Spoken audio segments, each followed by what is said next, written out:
Hey everyone.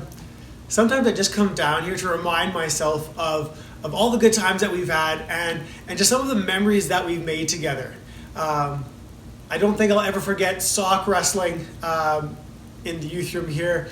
Don't think I'll forget, sometimes some of the smells that we come in with when we've had a busy day or we've been active and running and doing all those things.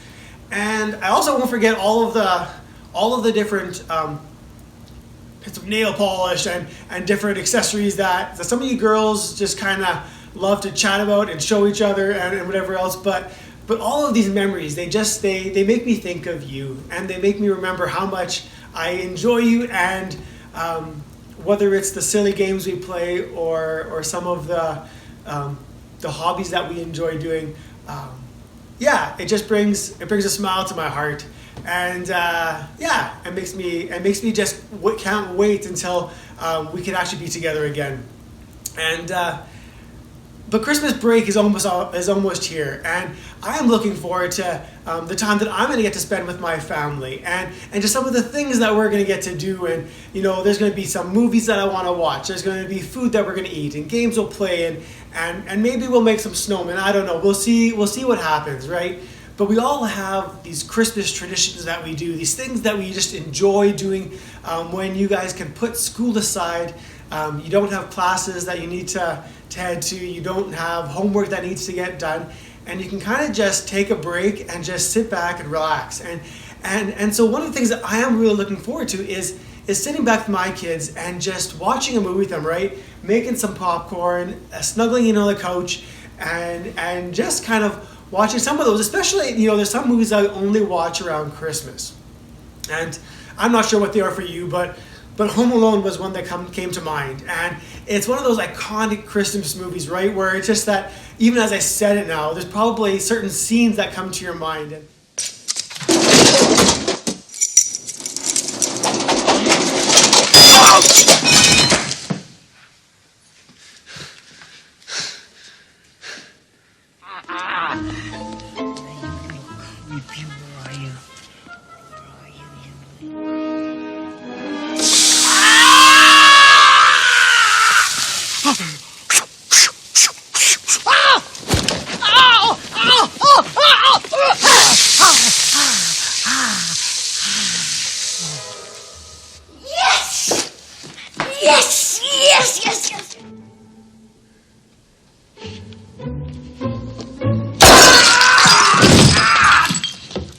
Yes! I'm up here, you morons! Come and get me! You guys give up, or you're thirsty for more? You never know what's up there. There he is!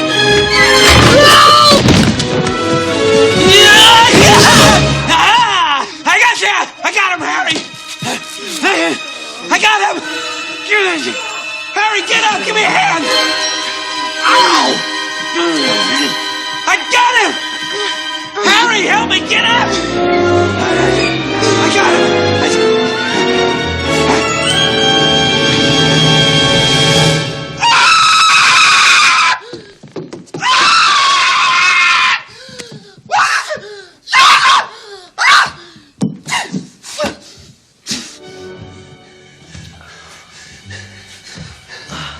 What are you doing, Marv? Harry, don't move. Marv? Don't. Marv, what are you doing? And maybe some of your homes actually remember or resemble some of the scenes from the movie.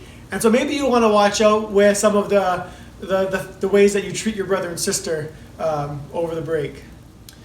One of the other things that I'm really looking forward to is some of the food that we get to eat. And, I've never been a big turkey person. Turkey wasn't my deal, right? And I feel like maybe it's kind of gotten outdated, but for our host, it was always ribs. We enjoyed these amazing glazed barbecued ribs that just kind of, the meat just falls off the bone, you slice it up and you dig in, and I'm like, and that's just kind of one of the meals that we really enjoy. And so I'm looking forward to that.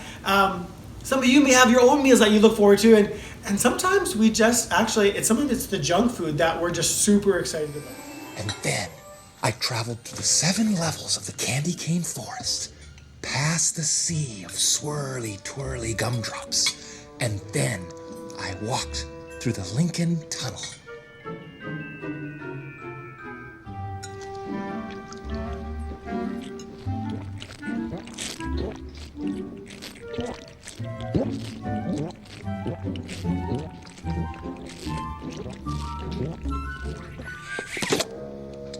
Can you pass the maple syrup, please? I didn't put. It's spaghetti. You know what? I think I have some. Yes. You like sugar, huh? Is there sugar in syrup? Yes. Then yes! We elves try to stick to the 4 main food groups. Candy, candy canes, candy corns, and syrup.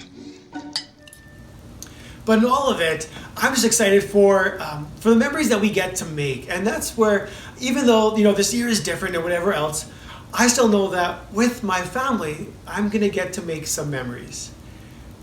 And what are those gonna look like, right? Because I want them to be things that I look back, or that my kids look back, 5 years down the road, or 10 years, and they remember some of these amazing things, right? And so I know for me and my kids, one of the things that we do enjoy doing is we enjoy sitting back and watching. Maybe it's a TV show, a cartoon of some sort, or maybe it's lately we've been diving into the Ice Age movies, right? And my kids are just loving it.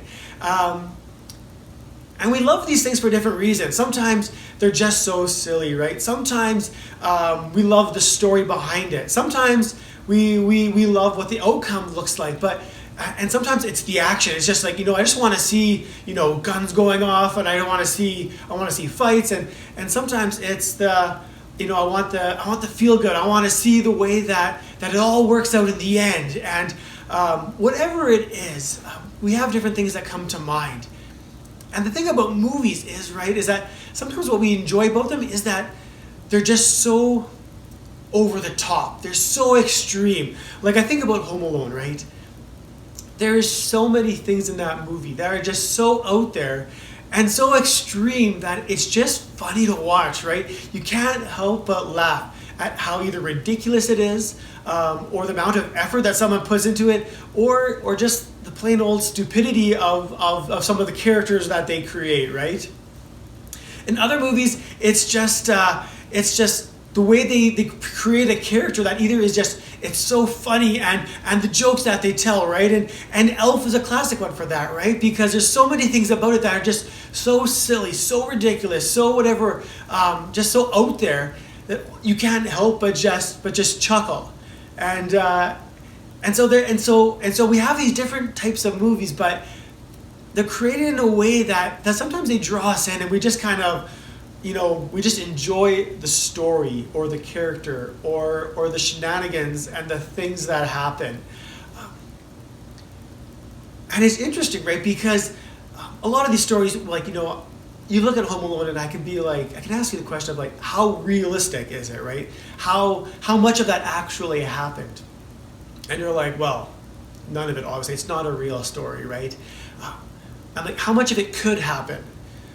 How many of you believe that your parents would get on, find their way to an airport, onto a plane, and have left you behind in the house, right? Like, 99.9% that it's not going to happen, right? Your parents are way too responsible. They're way too on top of things. They wouldn't leave you behind, right? It's a no-brainer, right? But the story is just so out there, right? And we're drawn into sometimes the ridiculousness of it. In the same way, some of these funny movies, right? There's the humor in them is just, it's so not realistic that you just can't help but laugh. Some of the things that Elf does or Buddy does, right? Some of the ways that he just interacts, and you're just like, that it's not real, right? But yet it's just so silly that we just find it, we can laugh at it, we can enjoy it. It can bring a smile to our face. And sometimes it's easy to take these stories from the Bible, right? It's easy to take even the Christmas story, right? And what kind of box do we put it in? How do we see this Christmas story, right? And what does it actually mean to us, right? Like, I watch Home Alone, like, it doesn't it doesn't necessarily mean anything to me. I watch Elf, it doesn't make me want to, is the North Pole out there somewhere? Are these guys, is there, could this, like, it doesn't make me want to do that because I know that it's not real. And sometimes I treat the Bible and these stories that are written in there, and sometimes I treat them like the movies that I watch. These movies that aren't based on reality. And it's kind of one of the difficult things when we have these stories, right? Because even if you look at the Christmas story, there's so many parts about it that you're like, could very easily, you're like, oh, Hollywood could have created this, right? Movies, they could have just made a movie about this, right? Because some of the ideas are so out there that it would draw us, and we do have movies kind of that represent the Christmas story. We do have movies that represent Mary and Joseph and just the journey that they went on. But when you hear that story, do you see it with the same eyes that you see Home Alone? Or do you see it through that different lens of saying, oh wait, this actually happened. Oh wait, this is actually true. Oh wait, these were actually real people that walked and lived, and they're not just characters that someone made up and wrote down the script for and then got people to act out. And sometimes our faith sometimes it's kind of hard to move forward in faith, or sometimes it's kind of hard to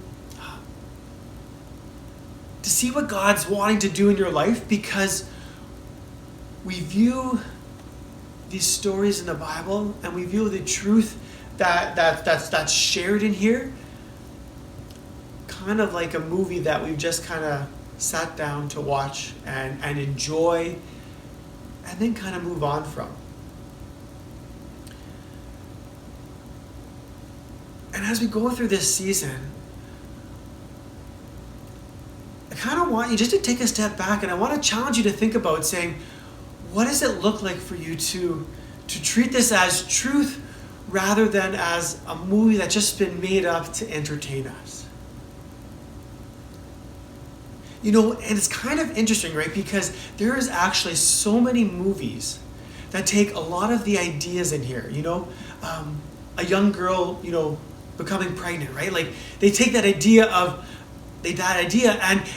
they twist it and they make a different storyline on it, right? But they take that miraculous, that miracle, and they create just a whole different storyline, and it begins to kind of clouds and actually distracts us from seeing the reality of this compared to the story that someone else just kind of then went and created. How many battle movies, war movies aren't based off of or things happen in there that are rooted in some of these amazing battles that we have written in Scripture. And some of the things in here actually, sometimes it's hard because when we read it in here, it's kind of like, oh wait, could that happen? The sun's standing still so that this battle can finish. You're like, that seems like something straight out of a movie. Was like, oh wait, no, that actually happened in here. That was something actually that God used to show to the world who he was, to show to a people how much he cared about them, and to show them that he was going to fight their battles. We have other stories of, how many movies don't we have where there's some kind of, message from heaven, right? Or from some other, planet or life or whatever else, right? And we, I'm going to flat out say it. Aliens don't exist. There isn't other life, out there in a way that God hasn't created. And so I'm not going to get messages from some other outlandish thing that just isn't that isn't real. And yet then we have Scripture where, again, Mary and Joseph, right? Having dreams and visions and being visited by angels, receiving messages from God. And you're like, it's kind of one of those things that if I didn't know this was true, if I didn't believe this was true, if I hadn't seen testimony of how this is true, in my life and throughout there, it'd be easy to say like, that's something that's just crazy and out there, and how could that actually be? It would be hard to believe. And sometimes we don't see God in our life because some of the stories and the people who lived and the situations that they went through in life and that have been recorded for us, sometimes we chalk it up to myth, legend, it's that story, it's just too out there for me to actually believe. And so how do we separate, fact from fiction, reality from that's just out there, right? But I think, especially as we dive into like movies and some of the things that we watch and some of the things that we fill with, right? Sometimes we can watch an entire season of a TV show in a day, right? And have watched this all, and sometimes there's parts that we want to begin to question. We're like, is that real? Could that happen, right? There are movies and TV shows that involve different spirits and portray spirits in a certain way that, what is the reality there? And sometimes there's lies that we begin to say, hey, maybe that's the truth of life and just some of the situations that we go through. And I want to challenge you guys saying, where's your source of truth? What is your anchor in saying, this is my rock, this is what I will always run to, this is what I'm going to choose to believe? And for young kids, it's going to be what mom and dad say, right? I talk to my kids, I share things with them, and a lot of times they believe it because mom and dad have said it. And so it must be true because mom and dad wouldn't tell me a lie. They wouldn't tell me something that's false. But as kids grow up, they begin to move into different stages, right? And they begin to challenge some things, and they begin to use their own mind, and they begin to try and sift it out and try and figure out, okay, how do I figure out what is true and what's not? Because they're fed all sorts of different information. You guys have been fed all sorts of different information, whether it's, the news that you read, whether it's the shows that you watch, whether it's the books that you go to. You're fed all sorts of different ideas. And where is truth? What is that reality?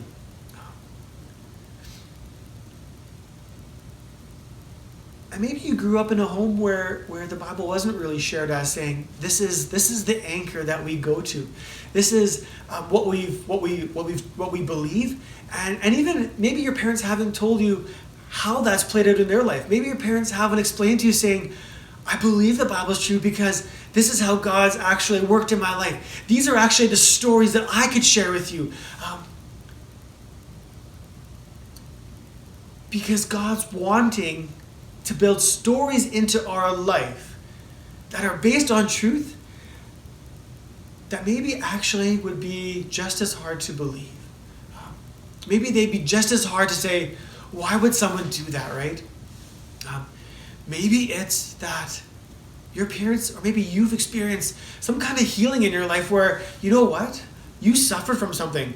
Maybe there's something, a broken leg or a bone, right? Or maybe you had a grandparent who was in something and you guys prayed, and maybe your parents prayed, and God actually came and did that miracle and actually, put the pieces of someone's body back together. Or maybe it's a broken heart. I don't know about you guys, but chances are, you could ask your parents, you could ask those around you, and a lot of us have suffered broken hearts in one way or another. Maybe it's a broken heart of just how, a friend's treated us, or maybe it's someone that we loved and we just, we were hurt, right? Or maybe it's just something that we just this job or this situation that we were really hoping for, and it got taken away from us, and so sometimes we suffer from these broken hearts, and how have we invited God into fixing those? I know in my life, God's come and fixed a lot of brokenness in my life. God fixed a lot of brokenness in me struggling with, feeling like I didn't have a lot of friends, right? Or who were my truest friends? And God came and said, you know what? Don't focus so much on the people that you're wanting to be your friends, but maybe just say, who are the friends that I'm going to bring into your life? And God did. He brought specific people into my life who cared for me and showed me what true friendship was actually all about. And it was God that took parts of my broken heart and actually began to piece it together.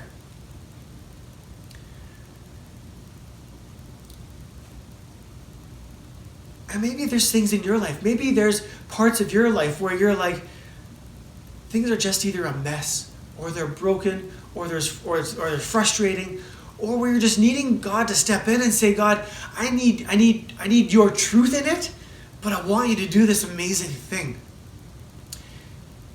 And I don't need to go through the Christmas story with you. We know about Mary and Joseph, right? You've either done it in Christmas plays or church plays, or you've seen it on TV in the different, maybe different shows that you've watched, or maybe it's in the songs that you've been listening to. You've heard the Christmas story. You know the parts of it. But what does it take to move that from, this nice story that gets told and retold and we watch and rewatch? What's it like in my life? How does that become real for me? Would God speak to me the same way that he spoke to Mary and Joseph? Would God do that miracle in my life the same way that he did that miracle in Mary's life? Would God bring people to encourage me in the same way that God used the shepherds to encourage Mary and Joseph in that moment?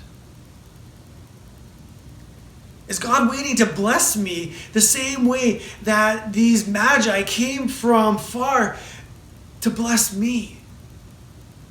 The amount of stories that I could tell you about, at the times when someone was in need and a different person just, they were sensitive to what God was doing, and they said, God wants me to go and give this person, X amount of dollars.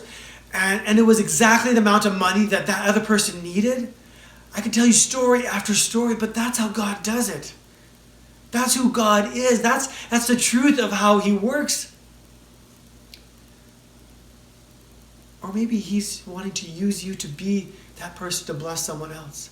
Maybe he's wanting to use you to be that magi for some stranger on the street, or from some friend who has need.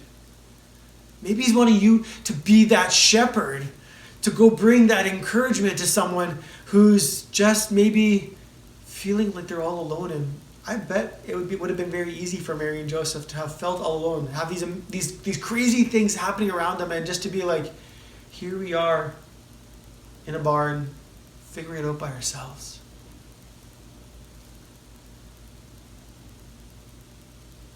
And finally, the last part of Christmas story is the fact that, God protected Mary and Joseph and Jesus. When they needed to escape, God spoke that to them, and God took them to a place where they would find safety. And so maybe there's things in your life that you're needing to escape.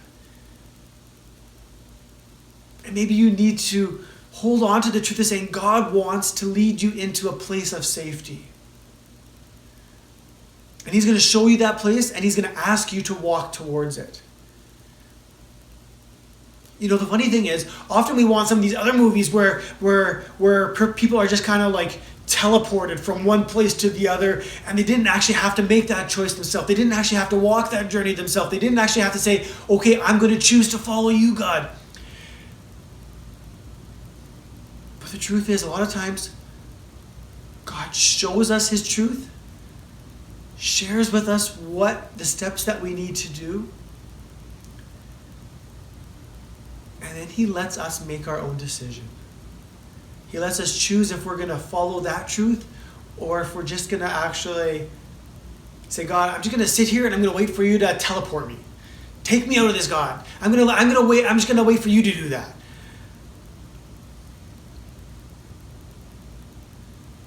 And that's where sometimes it can be hard and we can get confused because we're mixing the way sometimes the movies that we've watched and how things get resolved. And we're expecting God to work in those ways instead of the ways that he's actually shown us and demonstrated us in the Bible and the stories that we have there. I want you guys to find God's safety and protection. I want you guys to be encouraged because of how God's going to speak to you and how he's going to use others to speak to you. I want you guys to be blessed because of how of gifts that God will use to bring to you, and I want you to do that for others too. I want you guys to see the miracles that God's wanting to do in your life. So where are you at in your journey? Are you waiting for the miracle? Are you needing that encouragement? Are you needing the blessing? Are you needing the protection? Or are you needing to be the person that brings one of those things to someone else? The only way you're going to know is by taking a moment and actually saying, God, I'm listening. God, I'm waiting. Maybe there's a story that God's going to bring to mind. Maybe there's a Bible story that God's going to bring to mind and be like, the story means something for you right now. Maybe there's a part of it or a way a person acts in it, and God's going to be like, that's the person I'm wanting you to be right now. That's the person, that's the way that I'm wanting you to step out in faith. That's the thing that I'm wanting you to do. That's the prayer I'm wanting you to pray. That's the way that I'm wanting you to act in obedience.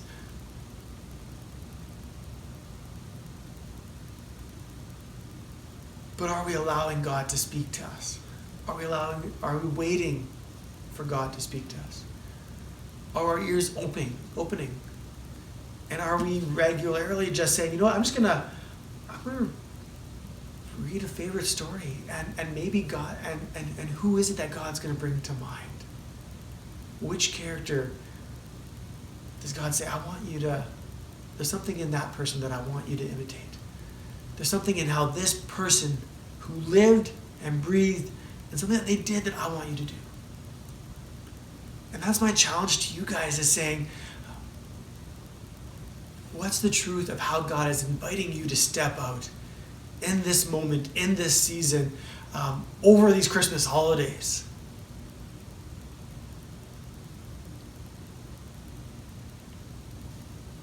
Let's not just plan on being entertained, but let's be moved to see what God's wanting to do in us and through us. And so guys, be blessed as you celebrate Christmas with your families. Be blessed as you have this time off, and I can't wait to see you guys soon. And so enjoy, embrace everything that good that God is wanting to do for you. And I'm excited to hear the stories of what God's been doing. In the same way as, I hope that you guys have been diving in and looking for things to be grateful for and ways to bless others over this past week, and I would just continue to do that as well. Because as you do these things, you're going to see God move, and you're going to have His heart, and there's going to be something that happens inside of us, inside of you, that only God and you can do together. And I want that for you. So be blessed, guys, and have an amazing break, and stay tuned for the next Devo that'll happen in early January. Take care, guys.